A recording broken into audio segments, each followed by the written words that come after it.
स्वागत है मेरे चैनल सिल्वर 2.0 के एक फ्रेश एपिसोड में। इन द नेक्स्ट 3 मिनट्स मैं आज आपको बताऊंगा कि मुझे पहला टेंडर कब मिला था और मैं कितना टेंडर मिला था और कैसे इसे भरा था।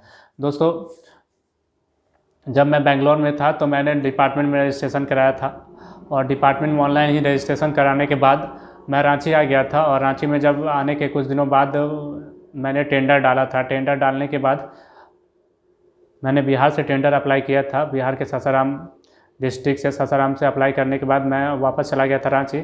और कुछ दिनों बाद 2-3 महीने बाद मुझे फ़ोन आया था। और फ़ोन आने में देरी इसलिए हुआ था क्योंकि वहाँ उस टाइम इलेक्शन चल रहा था और इलेक्शन के कारण काम स्लो हुआ था।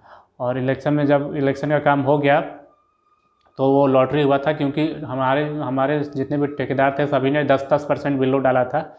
और ये काम उस टाइम शेड्यूल पे था। 10% पे 10% ही बिल्लो जाना था सभी को, ऐसा नियम था। तो मुझे फ़ोन आया तो सभी जो भी होते हैं डिपार्टमेंट के सर्कल में सभी ठेकेदार आए हुए थे। उस दिन लॉटरी होने वाला था तो, और मैं भी गया था। उस टाइम तक तो मुझे कोई नहीं जान रहे थे क्योंकि ये कौन कौन कौन ये है, और मतलब कुछ होता। मैं भी जाके एक जगह पर बैठ गया था।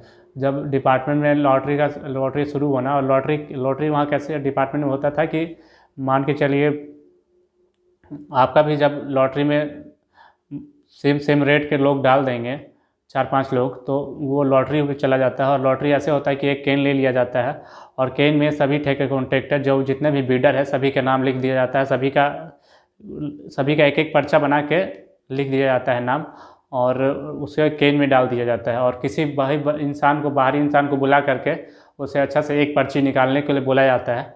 और वो पर्ची जो निकालता है और जिसका नाम निकलता है वो उसे टेंडर मिल जाता है। इसे ही लॉटरी सिस्टम कहते हैं।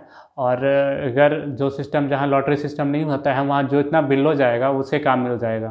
देखिए दोस्तों, जो 10% या शेड्यूल सिस्टम रहता है उसमें क्वालिटी अच्छा काम होता है, उसमें ठेकेदार को भी बचता है, डिपार्टमेंट को भी दिक्कत नहीं होता है। और जो बिल्लो काम रहता है उसमें दिक्कत डिपार्टमेंट को भी होता है क्योंकि रोड जल्दी ख़राब होता है, ठेकेदार को भी होता है। और बहुत सारे दिक्कतें होते हैं जिसके कारण काफ़ी समस्या होती है। कई बार ब्रिज गिर जाता है, कई बार घर गिर जाता है, ये बिल्लो सिस्टम के कारण ही। अगर शेड्यूल सिस्टम होता तो ये काफ़ी सही होता।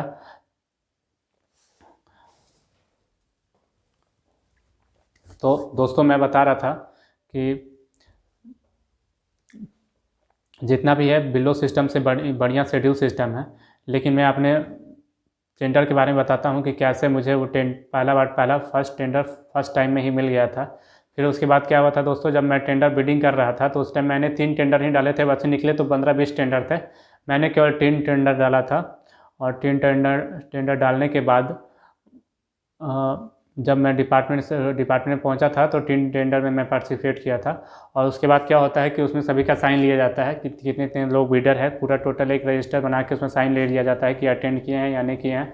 आप अगर नहीं जा सकते हैं तो आप उनकी जगह किसी अपने रिप्रेजेंटेटिव को भेज सकते हैं एक लेटर में लिख करके कि किसी कारणवश मैं यहाँ उपलब्ध नहीं था तो मेरे द्वारा फलना नाम के व्यक्ति को मैं भेज रहा हूँ, तो वो आपका एक्सेप्ट कर लिया जाएगा और आपकी जगह आपके जो रिप्रेजेंटेटिव है वो बैठ जाएगा लॉटरी में। तो जब पहला टेंडर था और जब सबका नाम लिख कर मोड़ के निकाला गया तो पहला नाम मेरा ही निकल गया और मुझे उस टाइम बहुत खुशी हुई। और फिर जब क्या हुआ कि सभी बोलने लगे कि मिठाई खिलाई, तो मैं काम किया कि निकल गया मिठाई लेने के लिए। और फिर क्या हुआ कि आने के वक्त पता चला कि एक टेंडर और मिल चुका है मुझे।